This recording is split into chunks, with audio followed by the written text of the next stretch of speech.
to sing. For the next 11 days, we need you to raise your voices so that the voices of every Democratic voter in Wisconsin gets heard on Election Day.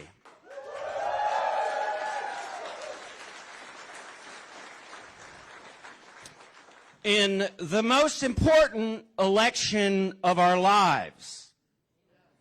I know you've heard that before, but it's true.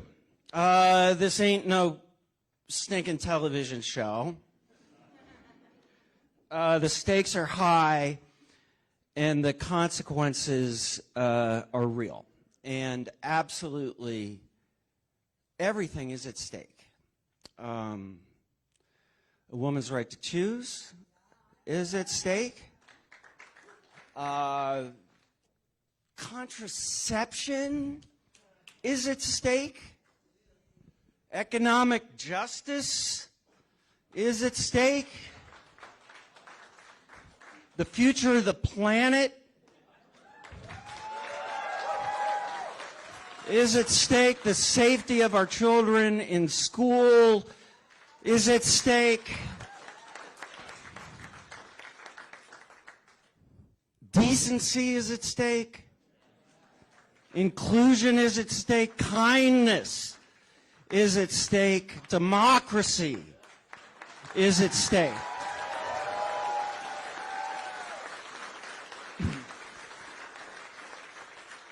And freedom is at stake.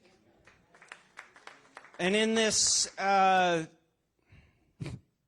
badly written world where the Republican Party has dissolved into a personality cult that worships a hateful moron,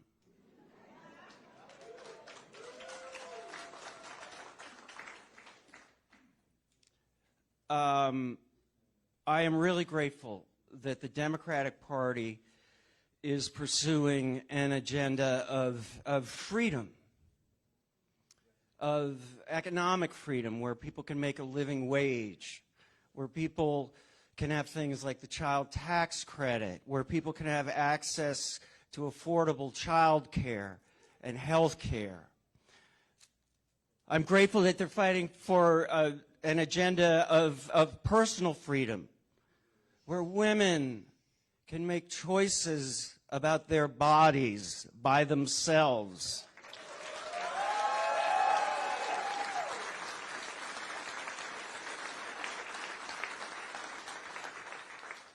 And where we have the right to love and to marry whoever the hell we want in God's name.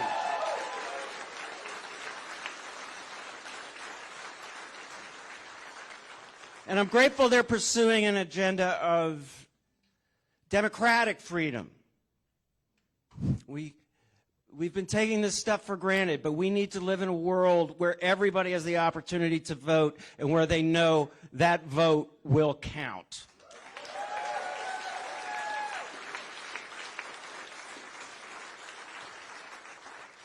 Not to mention things like getting rid of dark money, without which Ron Johnson would be in the rec room of his mansion on a ham radio talking to Vladimir Putin.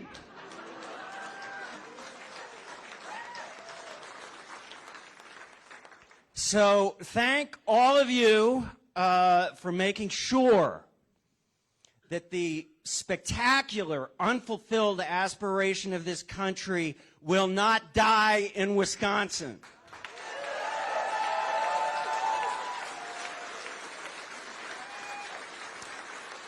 And thank you for understanding that we don't just get a democracy, we have to make it, fight for it, take care of it every damn day.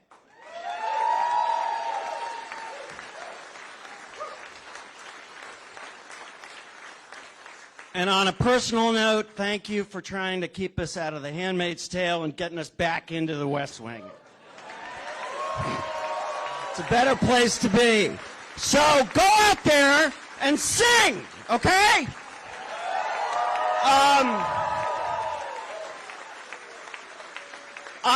I'm very lucky that the head of the Democratic Party of Wisconsin, my home state, is the single most effective political operative I have ever met. And it is my honor to introduce to you, here he is, ladies and gentlemen. Does he have a nickname? Ben Wickler!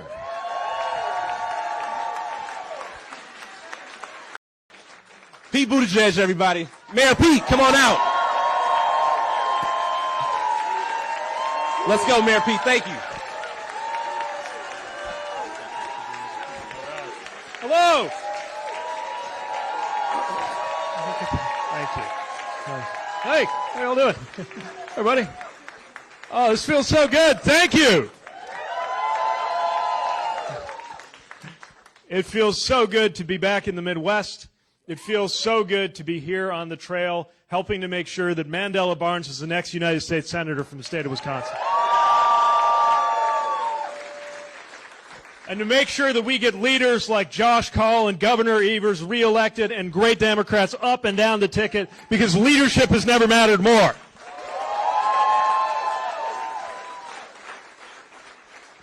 Some good energy here. I can't wait to go back and tell people, because everybody's asking, how's it going in Wisconsin? I can't wait to tell them that in Wisconsin, people are fired up, going to the polls, and ready to make sure we have a good result.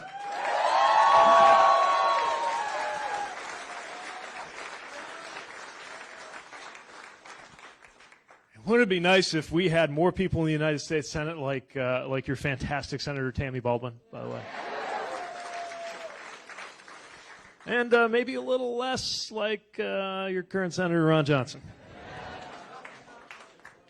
I got to tell you, I'm mostly here because of what we're for, but I am a little concerned about what we're up against. That's part of what's motivated me to be here, and I don't have to tell you about the fact that you got a senator who is pretty far out. We're not talking about what we used to think of as normal Republicans. Not when it comes to somebody like Ron Johnson. We're talking about a fork in the road over what kind of country we're going to be. It used to be plain as day that if nothing else, we could all agree what a democracy was. And part of a democracy is if somebody gets beat in an election, you accept the outcome and you move on.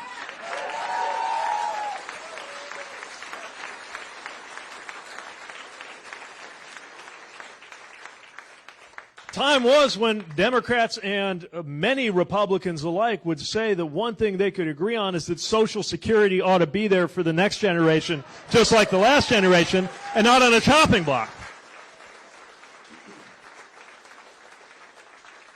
We're dealing with something a little bit different when it comes to the representation in the United States Senate, but that's why I'm so excited that there's a chance to change that with Mandela Barnes. I have known Mandela since we were both cutting our teeth as young millennial leaders, and it would be nice to have a few more youngsters in D.C. helping to make some big decisions.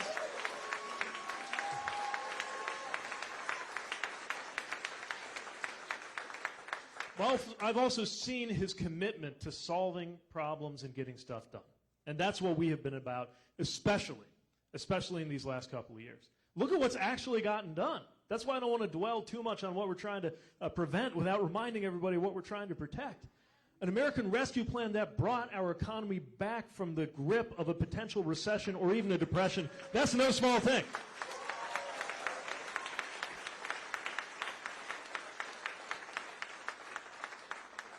Remember how last administration kept saying they were going to do a big infrastructure package? Well, this time, there's our laborers there. Great seeing you all. And this time, we actually got it done. We're putting people at work. Ron Johnson voted against it, but Mandela Barnes will help make sure that we keep building for the future. Good seeing you guys.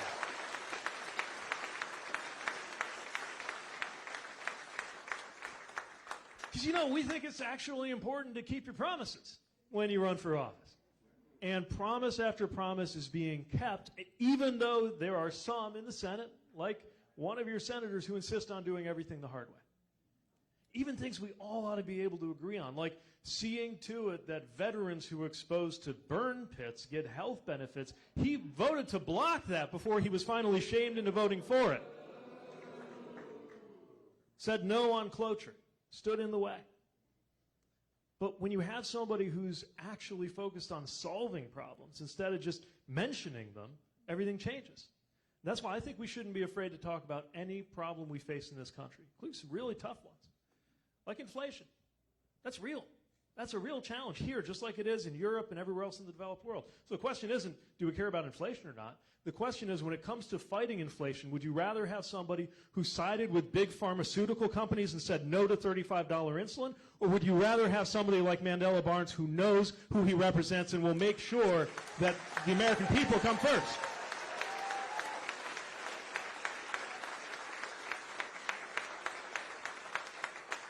Letting Medicare negotiate prescription drug prices, that's common sense. Most Americans, Democrat, Republican, and Independent, think we ought to do it.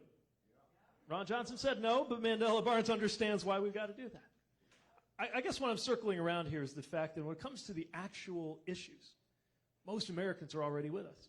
Most Americans believe climate change is real and we got to do something about it, and it would be nice to create jobs along the way.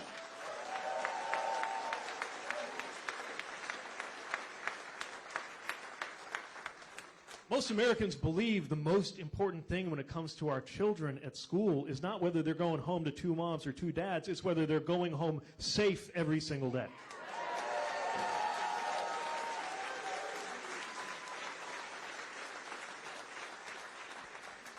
Most Americans understand that my marriage counts just as much as anybody else's marriage, and they're not going to find that a tough question the way Ron Johnson does.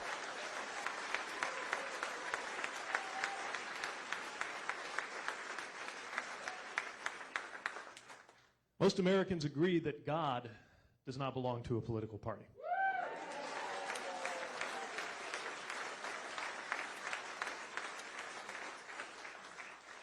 The people in office have to represent people of any faith and of no faith, but for those of us who are guided by faith, it has a little something to do with looking after those who are having the toughest time in life right now, welcoming the stranger, and seeking leaders who walk in the way of humility and decency and kindness. That's part of why I'm here in Wisconsin today.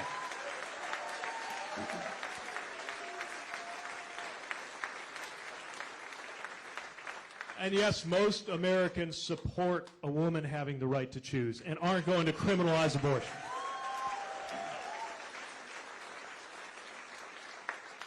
So you see, on issue after issue after issue, folks already agree with us. But I'm not saying that to say, oh, our work is done, we can all just go home right now. Because the thing is, just because you won the argument doesn't mean you win the election. That's where you come in.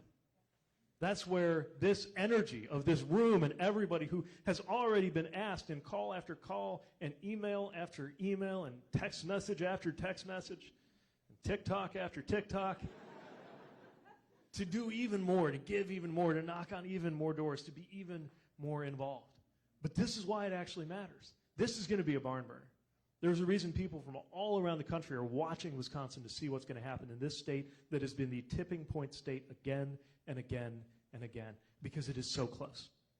And it is going to come down to whether people who might vote but haven't voted yet early actually get out there and do it. If everybody who might vote votes, we're gonna have a lot to celebrate a week from Wednesday. Thanks for your help.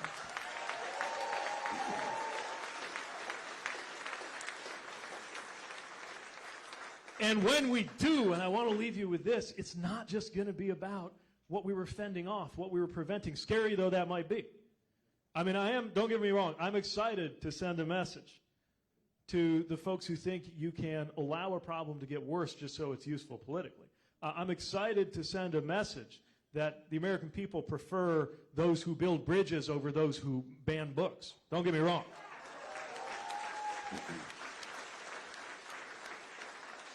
What I'm really excited about is what we will be building for the long term. What this turning point, the early 2020s, represents for the American project.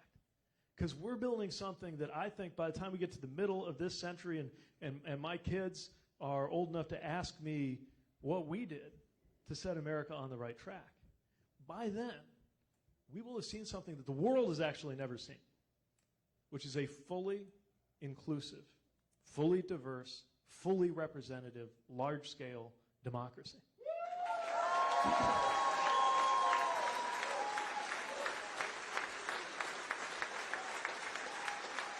Think about being part of that. The world will only see that if it happens in America, and America will only see that if it happens in our time. That is what we're building, and that's something to be awfully proud of.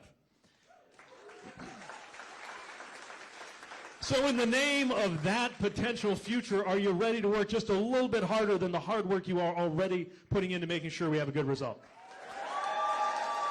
Are you ready to knock on a few more doors? Are you ready to make a plan to vote and ask everybody you know if they've made their plan to vote? Are you ready to bring that one voter a day that Mandela talked about making sure you bring into the process?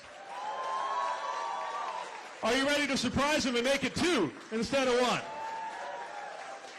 Then I'm going to be making a very, very happy set of congratulatory phone calls into Wisconsin a week from Wednesday, and it's going to be thanks to you. Thanks for your engagement. Thanks for your involvement. Thanks for caring. Stay after it, and we will celebrate. Thank you.